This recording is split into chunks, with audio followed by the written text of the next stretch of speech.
Hello everyone, आप सभी का पुनः स्वागत है सरकारी डायरी के एक और इन्फॉर्मेटिव वीडियो में। जैसा कि आपको पता होगा कि जो जेटेट 2026 का फॉर्म फिल हुआ है, उसके रिगार्डिंग आपका जो करेक्शन पोर्टल है 20 अगस्त से आपका 31 अगस्त तक पोर्टल ओपन रहेगा और उसी दौरान जो भी कैंडिडेट जो अनजाने में अपना फॉर्म फिल करते वक्त गलती किए हुए थे तो उसको सुधारने का अंतिम अवसर दिया जा रहा है। ठीक है, जिसमें आप अपना नाम, पिता का नाम, माता का नाम, जन्म तिथि या फिर पता या फिर विषय आदि में संशोधन कर सकते हैं, जिसके बारे में यहाँ पे एक ऑफिशियल नोटिस भी जेक के द्वारा जारी कर दिया गया है, जैसा कि आप स्क्रीन में देख पा रहे हैं। ठीक है, इस नोटिस को आप जो पोर्टल है JTET dot Jake portal dot in उससे आप डाउनलोड कर सकते हैं या फिर इसके ऑफिशियल पोर्टल से भी डाउनलोड कर सकते हैं। और यहाँ पे जो भी स्टेप्स है उसको फॉलो करके आप अपना जो करेक्शन है, जो भी डिटेल्स है जिसको आप सुधारना चाहते हैं, उसको आप कर सकते हैं। ठीक है, तो जैसा कि आप यहाँ पे देख पा रहे हैं कि आप अपना नाम, माता का नाम, जन्म तिथि, पता, विषय आदि में जो भी त्रुटि है उसको सुधार कर सकते हैं। ठीक, आपका जो संशोधन का जो प्रक्रिया रहेगा उसका जो डेडलाइन है 20 अगस्त 2026 से आपका 31 अगस्त 2026 तक होगा, जो कि ऑनलाइन सब प्रक्रिया चलने वाली है। ठीक है, जो भी कैंडिडेट जो जेटेट 2026 में रजिस्टर्ड है वही कैंडिडेट यहाँ पे जो आपका लॉगिन आईडी और पासवर्ड है वही लॉगिन आईडी और पासवर्ड का इस्तेमाल करके आप पोर्टल से अपना एप्लीकेशन में सुधार कर सकते हैं। ठीक है, और इस प्रक्रिया के बारे में पूरी तरह से हम लोग रूबरू होंगे आने वाले समय में इस वीडियो में। ठीक ना, बाकी जो भी चीज़ें जैसे आपका कैटेगरी हो गया, शिक्षक लेवल आदि वैसे चीज़ों को आप सुधार नहीं कर सकते हैं। बस आप सुधार कर सकते हैं तो आप नाम, पिता का नाम, माता का नाम, जन्म तिथि, पता, विषय इत्यादि को सुधार सकते हैं। ठीक है, और यहाँ पे देख पा रहे हो कि जो संशोधन है तो यह एक अवसर अंतिम रूप से दिया जा रहा है। यहाँ पे साफ रूप से यानी कि जो स्टेटमेंट है वो क्लियर कर दिया जा रहा है कि आपको इसके बाद किसी भी प्रकार का संशोधन करने के लिए पोर्टल को ओपन नहीं किया जाएगा या फिर मौका नहीं दिया जाएगा। ठीक है, और जब तक ले आप फाइनल सबमिट नहीं करेंगे तब तक ले आपका जो है कंसीडर नहीं किया जाएगा कि आपने जो करेक्शन फॉर्म है उसको फिल किया हुआ है। ठीक ना, तो चलिए देखते हैं इस पूरे स्टेप्स को बारीकी से शुरुआत से। ठीक ना, तो सबसे पहले आपको तो जेटेट का जो ऑफिशियल पोर्टल है उसमें आ जाना होगा। जैसे ही जेटेट के ऑफिशियल पोर्टल में आएंगे तो आपके सामने ये सब कुछ पोर्टल दिखेगा विंडोज़ वर्जन में। और यहाँ पे देख पा रहे हैं 20 अगस्त को इसके रिगार्डिंग ऑफिशियल नोटिस भी जारी किया गया है। और यहाँ पे देख पाओगे कि आपका जो करेक्शन पोर्टल है उसको यहाँ पे लॉगिन जो बटन है उसको क्लिक करके आप जो इसका लॉगिन पॉपअप विंडो है वो ओपन हो जाएगा।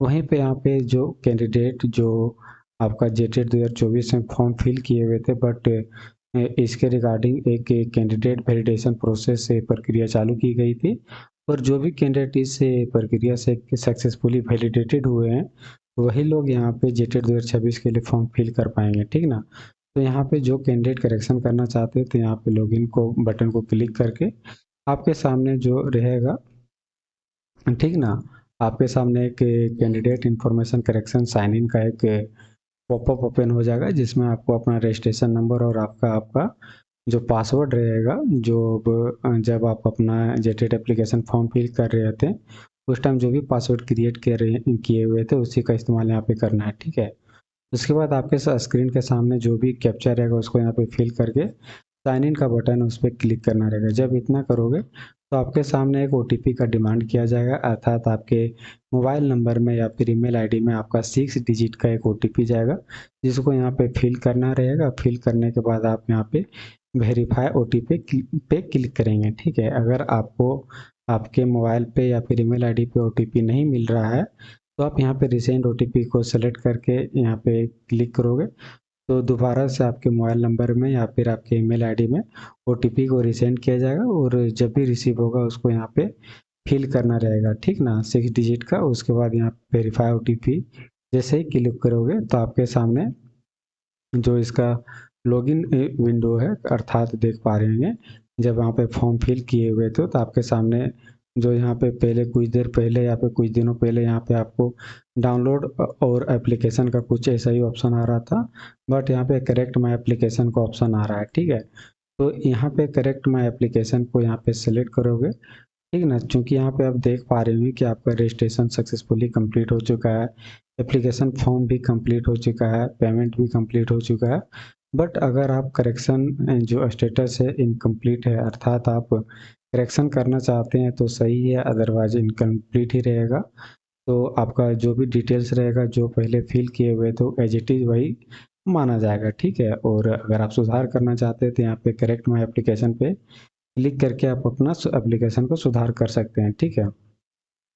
जैसे ही आप करेक्ट माई एप्लीकेशन पे क्लिक करोगे, आपके सामने जो एप्लीकेशन का जो फॉर्म फिल किए हुए थे पर्सनल डिटेल्स का या फिर परमानेंट एड्रेस का, तो यहाँ पे आप देख पा रहे होंगे आपके सामने कुछ ऐसा ही दिखेगा, ठीक है ना, जिसमें आपका नाम, father's name, mother's name, date of birth इत्यादि यहाँ पे मेंशन किया गया है। जो आप डिटेल्स चेंज कर सकते हैं उन सब चीज़ों पे जब यहाँ पे सेलेक्ट करोगे तो आपको यहाँ पे एडिट करने का ऑप्शन मिलेगा। तो आप यहाँ पे नाम को एडिट करके या फिर फादर्स नाम, मदर्स नेम, जो भी चीज़ें आप एडिट करना चाहते हैं जो एडिटेबल रहेगा, जैसे आपको यहाँ पे कैटेगरी चूज नहीं करने दिया जा रहा है या फिर कैटेगरी को चेंज करने नहीं दिया जा रहा है, जैसे कि आप हम लोगों ने नोटिस में भी देखा था। तो यहाँ पे जैसे कि आप रिलीजन चूज कर सकते हैं, चेंज कर सकते हैं, आपका जेंडर जो भी रहेगा उसको भी अगर गलती किए हुए हैं तो उसको भी सुधार सकते हैं। बाकी चीज़ें यहाँ पे देख पा रही हैं। अगर आपका एड्रेस में किसी भी प्रकार से मिसमैच है तो आप एड्रेस में भी सुधार कर सकते हैं, ठीक है। यहाँ पे जो आपका एड्रेस रहेगा डिस्ट्रिक्ट चूज कर सकते हैं। जब डिस्ट्रिक्ट चूज करने का ऑप्शन दे रहा है तो बाकी चीज़ें भी आपके सामने ऑप्शन के रूप में दिखेगा, सेलेक्ट करने के लिए या फिर चूज करने के रूप में, ठीक है। जब यहाँ पे इतना सेलेक्ट कर लोगे जो भी आपका पर्सनल डिटेल्स या फिर परमानेंट एड्रेस या फिर एड्रेस डिटेल्स है, जब इसको फिल कर लोगे तो अगर आपका कोरस्पॉन्डेंस एड्रेस मतलब सेम है तो यहाँ पे क्लिक करके आगे बढ़ोगे। अदरवाइज आपका जो एड्रेस कहीं और का है, परमानेंट एड्रेस, और आपका जो पत्राचार का अस्थाई पता अलग है, तो आप यहाँ पे अपना अलग एड्रेस भर सकते हैं, ठीक है। उसके बाद यहाँ पे नेक्स्ट पे क्लिक करोगे तो आपके सामने जो पॉपअप होगा सेव नेक्स्ट का, जैसे कि यहाँ पे सक्सेस का एक मैसेज पॉपअप हुआ है, ठीक है। चूंकि यहाँ पे सेव किए हैं तो अब हमारे सामने जो सक्सेसफुली अपडेटेड है आपका पर्सनल डिटेल्स और आपका जो एड्रेस है उसके रिगार्डिंग, ठीक ना। जब वहाँ पे नेक्स्ट करोगे फिर से, जैसे यहाँ पे मैंने यहाँ पे सक्सेस मैसेज आया, उसके बाद ये ओके पे जब क्लिक करोगे आप, जैसे ही आप ओके पे क्लिक करोगे तो आपके सामने नेक्स्ट जो आपका रहेगा सब्जेक्ट डिटेल्स, ठीक ना। आपका नेक्स्ट जो डिटेल्स आ जाएगा उसमें अगर आप चूज करना चाहते हैं सब्जेक्ट टाइप में, ठीक, तो जैसे मैंने यहाँ पे चूज किया हुआ था पहले मैथ साइंस, और साइंस टीचर के रूप में अगर आप गलती से इन सब चीज़ों में कहीं किए होंगे तो आप उसको करेक्ट कर सकते हैं। यहाँ पे मौका मिल रहा है तो आप करेक्ट कर सकते हैं, ठीक है ना। अगर आप लैंग्वेज में भी, लैंग्वेज पेपर में भी चूज करना चाहते हैं, क्योंकि आपको पता होना चाहिए कि जो आपका सिलेबस के अकॉर्डिंग जो सेकंड पेपर है, सेकंड पेपर आने की लैंग्वेज 2, उसमें आपको 30 मार्क्स के प्रश्न पूछे जाएंगे। वहीं पर जो लैंग्वेज 1 है, लैंग्वेज 1 में आपका हिंदी रहेगा। मानी 4 विषय है, 4 लैंग्वेज है, उसमें 4 लैंग्वेज में आपको एनी 2 चूज करना, जिसमें 15-15 मार्क्स रहेगा और टोटल लैंग्वेज 1 में आपको 30 मार्क्स पूछा जाएगा, ठीक है।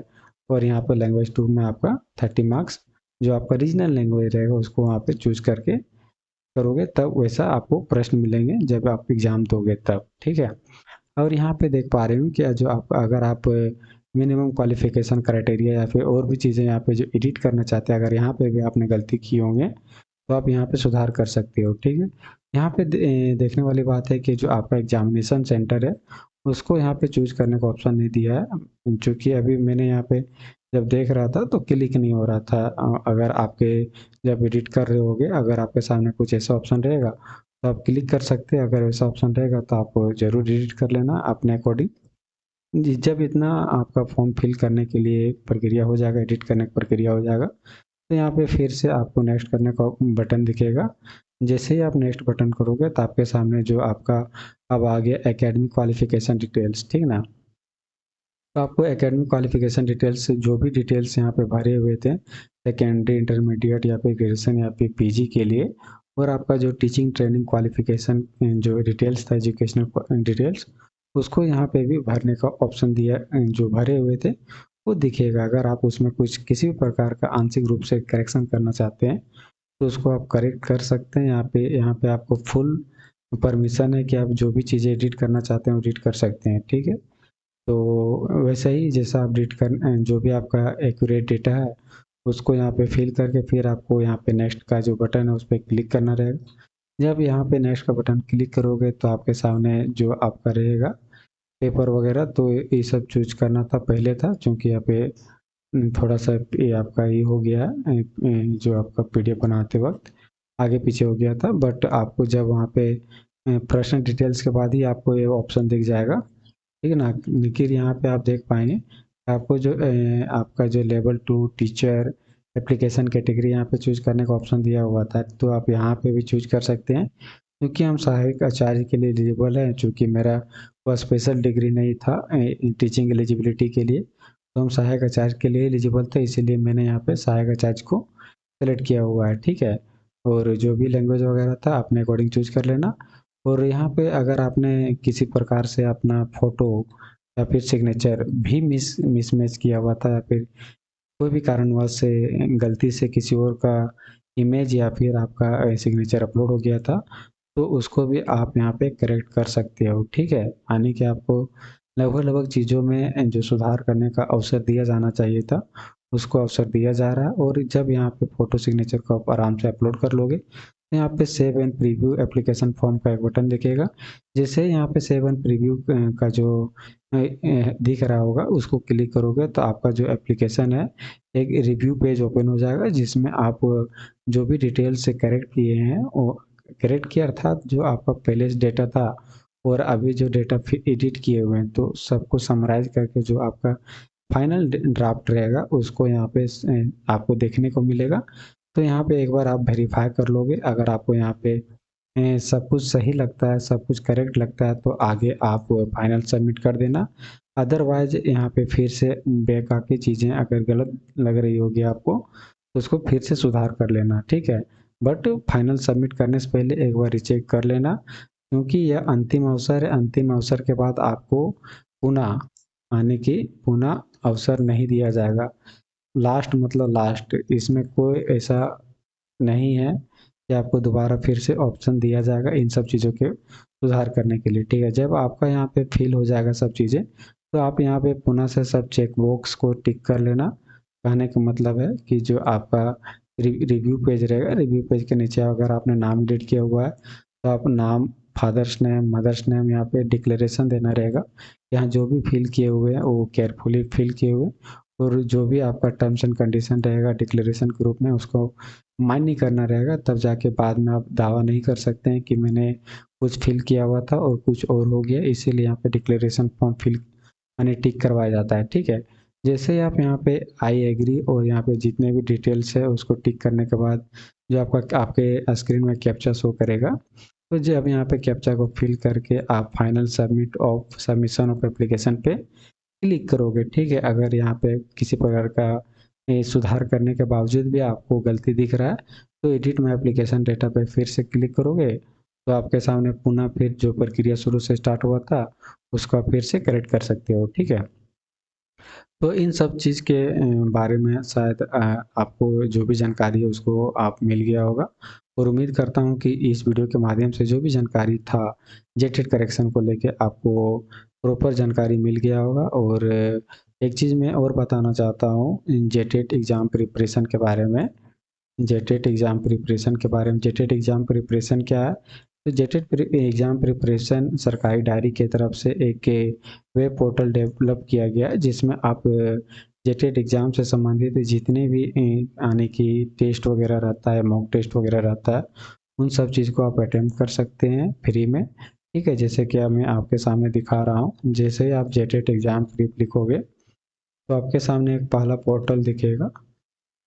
जैसे आप एग्ज़ाम प्रीप जेटेड एग्ज़ाम प्रीप सर्च करोगे तो आप यहाँ पे देख पा रहे होंगे झारखंड एग्ज़ाम प्रीप और आपका जेटेड एग्ज़ाम प्रीप पोर्टल जो है ओपन हो जाएगा, ठीक ना। जैसे यहाँ पे आपके सामने में ओपन होगा तो कुछ ऐसा इंटरफेस दिखेगा, कुछ ऐड शो करेगा, बट ऐड शो करना मैंडेटरी है, क्योंकि यहाँ पे वेबसाइट को रन करने के लिए जो भी फाइनेंशियल सपोर्ट मिलना चाहिए वो आपका एड्स के माध्यम से ही मिलता है। तो यहाँ पे ऐड मैंडेटरी है, तो और बिना ऐड के इतनी सारी सुविधाओं को किसी के लिए भी फ्री एक्सेस दे पाना काफ़ी मुश्किल होता है। तो इसी के लिए यहाँ पे ऐड को मैंडेटरी किया गया है। अगर आप मॉक टेस्ट देना चाहते हैं या फिर प्रीवियस ईयर क्वेश्चन को अटेम्प्ट करना चाहते हैं या फिर टॉपिक वाइज प्रैक्टिस सेट को अटेम्प्ट करना चाहते हैं तो यहाँ पे आपके सामने दिख जाएगा। ठीक है, क्योंकि अगर आप मोबाइल यूज कर रहे हैं तो मोबाइल में आपको इस तरह कुछ दिखेगा, तो आपको यहाँ पे जो देख पा रहे हैं नीचे स्क्रॉल करोगे तो कुछ ऐसा ही आपके सामने दिखेगा। ठीक, तो यहाँ पे इसको यूज कैसे करेंगे तो इस वीडियो में हम लोग पूरा आप लोगों को बता देना चाहता हूँ कि जेटेट एग्जाम प्रिपरेशन को कैसे यूज करना रहेगा। मान लीजिए हम मॉक टेस्ट देना चाहते हैं, तो यहाँ पे मॉक टेस्ट को जब क्लिक करोगे तो नीचे तरफ यहाँ पे आपको फुल लेंथ मॉक टेस्ट दिखेगा। बट अभी इस फुल लेंथ मॉक टेस्ट को अभी जब रिकॉर्ड कर रहे हैं वीडियो को तब तक एक्टिव नहीं है, बट आने वाले सप्ताह के अंतर्गत इस पे जो आपका फुल लेंथ रहेगा उसको एक्टिवेट कर दिया जाएगा, यानी जो भी चीज़ें रहेगा यहाँ पे क्वेश्चन को पब्लिश कर दिया जाएगा। ठीक है, अब हम लोग जैसे मान लीजिए यहाँ पे सब्जेक्ट वाइज मॉक टेस्ट का भी यहाँ पे एक सेक्शन बना दिए हैं ताकि जो भी कैंडिडेट जिस भी स्पेसिफिक सब्जेक्ट के लिए टेस्ट देना चाहते हैं तो यहाँ पे दे सकते हैं। ठीक है, फॉर एग्जांपल अगर हम सीडीपी का बात करें तो सीडीपी के जैसा कि आपको पता है दोनों पेपर के लिए 30-30 मार्क्स पूछे जाते हैं, 30 प्रश्न 30 क्वेश्चन का। ठीक है ना, तो यहाँ पे देख पा रहे हैं 30 लगभग टोटल 30 यहाँ पे मॉक टेस्ट है, तो आप किसी भी मॉक टेस्ट को अटेम्प्ट कर सकते हैं। यह अनलिमिटेड अटेम्प्ट है फिलहाल के लिए। ठीक है, जैसे मान लीजिए कि मैंने मॉक टेस्ट 28 को सेलेक्ट किया हुआ है, तो अब यहाँ पे देख पा रही हूँ आपके सामने 30 प्रश्न रहेगा, 30 मार्क्स का रहेगा। और चूंकि यह पासिंग जो यहाँ पे जो आपका है वो डिजाइन किया गया था उसमें है, आप जो हिसाब से अपना सेट कर सकते हैं रख सकते हैं। और यहाँ पे लिखा हुआ how would you like to see answer, कहने का मतलब आप आंसर को जो भी क्वेश्चन अटेम्प्ट करेंगे उसको आप किस रूप में देखना चाहते हैं। आप जो भी क्वेश्चन अटेम्प्ट करेंगे उस क्वेश्चन का आंसर आप तुरंत देखना चाहते हैं, अभी ओनली एट द एंड, अर्थात जब आप टेस्ट को सबमिट करेंगे उस टाइम आप अपना जो भी रिस्पॉन्स है आंसर के रूप में उसको देखना चाहते हैं। ठीक है, तो यहाँ पे अगर आप इंस्टेंटली सेलेक्ट करोगे तो जैसे मान लीजिए कि आपके सामने क्वेश्चन दिख रहा है विकास डेवलपमेंट की प्रक्रिया के बारे में कौन सा कथन सही है, तो आपके सामने 4 विकल्प है। ठीक है, अगर मान लीजिए कोई भी टिक करते हैं कोई भी विकल्प को, जैसे यहाँ पे मैंने ऑप्शन बी सेलेक्ट किया तो यहाँ पे एग्जैक्टली तुरंत बता दिया कि ऑप्शन बी करेक्ट है। ठीक है, अगर मैं ऑप्शन ए सेलेक्ट करूंगा तो यहाँ पे देख पा रहे हैं कि आपका रेड कलर के माध्यम से यह बताया जा रहा है कि जो आप क्वेश्चन को जो इस प्रश्न का जो आंसर चूज किए हैं वो एग्जैक्टली गलत है। ठीक है, तो और इसके जो एक्सप्लेनेशन है आपका आपको देखने के लिए मिल जाएगा नीचे, क्योंकि थोड़ा बहुत आपके स्क्रीन में ऐड शो होगा तो ऐड उसको कैंसिल कर सकते हैं। जैसे यहाँ पे ऐड पॉपअप हो रहा है तो आप इसको यहाँ पे क्रॉस आइकन को क्लिक करके आप डिलीट कर सकते हैं। ठीक है, अगर आप क्वेश्चन को जंप करना चाहते हैं, मान लीजिए हम यहाँ पे क्वेश्चन नंबर 1 में अब 9 जाना चाहते हैं, 9 पे क्लिक करोगे तो आपके सामने जो स्क्रीन है ऊपर तरफ स्क्रॉल करोगे तो आपका 9वां प्रश्न जो है वो आपके सामने शो करने लगेगा। ठीक है, इसी प्रकार जैसे आप यहाँ पे देख पा रहे हैं mark for review and next या फिर क्लियर रिस्पॉन्स या फिर प्रीवियस या फिर सेव एंड नेक्स्ट यहाँ पे देखने को मिलेगा। ठीक, तो अगर आप यहाँ पे जब सब सारे क्वेश्चन को अटेम्प्ट कर लोगे, मान लीजिए कि मैंने 30 प्रश्न है उसके लास्ट प्रश्न में आ चुके हैं, तो यहाँ पे सेव पे जब क्लिक करोगे तो आपके सामने एक पॉपअप होगा, उसको जैसे क्लिक करोगे तो आपके सामने कुछ ऐसा इंटरफेस दिखेगा। ठीक है, इसमें मान लीजिए कि अभी कुछ इसी तरह डमी हम लोग दिए हुए थे, 0 करेक्ट किए हुए, एक इनकरेक्ट किए हुए हैं और 29 स्किप किए हुए। ठीक है, तो जब यहाँ पे रिव्यू आंसर पे क्लिक करोगे तो आपके सामने इस टेस्ट में जितने भी इस मॉक टेस्ट में जितने भी प्रश्न थे उसका यहाँ पे प्रॉपर क्वेश्चन और ऑप्शन प्लस में इसका यहाँ पे एक्सप्लेनेशन है उसको देखने को मिल जाएगा। ठीक है, तो आप यहाँ पे बाद में अपना जो भी रिस्पॉन्स था उसको बारीकी से रिव्यू कर सकते हैं, और उसको फिर से री अटेम्प्ट करना चाहते हैं तो यहाँ पे रीटेक टेस्ट पे क्लिक करोगे तो आपके सामने फिर वही प्रक्रिया ओपन आ जाएगा कि आप किस हिसाब से अपना आंसर देखना चाहते हो। ठीक है, तो यहाँ पे इन सब चीज़ों के बारे में शायद आप समझ गए होंगे कि आप जेटेट एग्जाम प्रिपरेशन वेबसाइट को कैसे इस्तेमाल करेंगे। ठीक है, अगर आप PYQ के बात करें, PYQ देखना चाहते हैं तो आप देख पा रहे हैं PYQ का जो पेपर जो 2013 और 16 में एग्जाम हुआ था तो उसको यहाँ पे भी अटेम्प्ट कर सकते हैं। मान लीजिए CDP का क्वेश्चन अटेम्प्ट करना चाहते हैं जो 2016 में हुआ था। ठीक है, तो उसी प्रकार आप चूज करोगे जो भी प्रश्न का लेवल था उसको यहाँ पे आपको देखने को मिल जाएगा और अपना जो प्रिपरेशन है उसको आप टेस्ट कर सकते हो। ठीक है, सिलेबस वगैरह सब कुछ यहाँ पे मिल जाएगा, सब कुछ एक्सेसिबल है। बट आप सबसे पहले तो आपको गूगल में सर्च करना रहेगा जेटेट एग्जाम प्रीप, और जो आपका पहला वेबसाइट दिखेगा वहाँ पे आपको क्लिक करके इस पोर्टल में आ जाना रहेगा। ठीक है ना। और सबसे बड़ी बात कि इन सब चीज़ों का अगर मैं और भी चीज़ों को अपडेट करता हूँ एग्ज़ाम पे प्रिपरेशन को लेके, आपकी मॉक टेस्ट या फिर पेपर वाइज प्रैक्टिस सेट वगैरह, जैसा कि आप देख पा रहे हैं कि मैंने एक ऐसा भी आपका इंटरफेस तैयार किया गया है जिसमें आप अपना जो पेपर वाइज टेस्ट रहेगा उसको आप दे सकते हैं। ठीक है, कहने का मतलब है कि सीडीपी पोर्शन का आपका जो सेक्शन 1 है यानी टॉपिक नंबर 1 है concept of development and its relation to learning, तो यहाँ पे टोटल आपको 10 सेट देखने को मिलेगा इस टॉपिक के रिगार्डिंग। तो इस सेट में आप अपना इस टॉपिक में के बारे में इस 10 सेट के माध्यम से अपना प्रिपरेशन को इस टॉपिक के बारे में अपनी गहन जो कंसेप्ट है, डीप कंसेप्ट है, उसको मजबूत कर सकते हैं, ताकि जो आने वाला समय में एग्जाम होने होगा जब भी होगा तो उसमें आप बेहतर परफॉर्मेंस कर सकते हैं। ठीक है, और मैं एक चीज़ और बताना चाहता हूँ, तो इन सब चीज़ों के बारे में आपको लेटेस्ट जानकारी या फिर जेटेड परीक्षा से संबंधित जो भी लेटेस्ट जानकारी रहेगा उसको हमारे व्हाट्सएप चैनल के माध्यम से आपको दे दिया जाता है। आप सरकारी डायरी के व्हाट्सएप चैनल को फॉलो कर सकते हैं, जिसका लिंक आप इस वेबसाइट में जैसे ही ओपन होगे, मतलब ओपन करोगे तो आपके सामने पॉपअप होगा, या फिर व्हाट्सएप चैनल या फिर एक आपका यूट्यूब का चैनल है उसको आपके सामने स्क्रीन में दिखता रहेगा, तो आप वहाँ से क्लिक करके ज्वाइन कर लेना। ठीक है, जैसे कि आप अपने स्क्रीन में देख पा रहे हैं कि जो हमारा सरकारी डायरी व्हाट्सएप चैनल है उसमें लगभग 41,000 अभी कैंडिडेट फॉलो किए हुए। ठीक है, तो यह नंबर काफ़ी ज़्यादा है, तो आप भी जुड़ सकते हैं और जेटेड संबंधी जो भी प्रक्रियाएं रहता है, जो भी एग्ज़ाम संबंधी अपडेट्स होता है उसको प्राप्त कर सकते हैं। और चूंकि यहाँ पे आपको आपका मॉक टेस्ट या फिर प्रैक्टिस टेस्ट वगैरह बेहतर तरीके से बेहतर क्वालिटी कंटेंट के साथ प्रोवाइड किया जा रहा है, तो आप इसको यहाँ पे देखिए अपनी प्रिपरेशन को मजबूत कर सकते हैं। ठीक है, ठीक ना। तो ठीक है, और जो भी अपडेट होगा या फिर जो भी जानकारी अगर आपको समझ में नहीं आ रही होगी तो इस वीडियो के कमेंट बॉक्स में हमसे ज़रूर पूछें। मैं प्रयास करूंगा कि आपके जो प्रश्न रहेंगे उसका प्रॉपर जवाब आप लोगों को दे पाऊँ। ठीक है, धन्यवाद।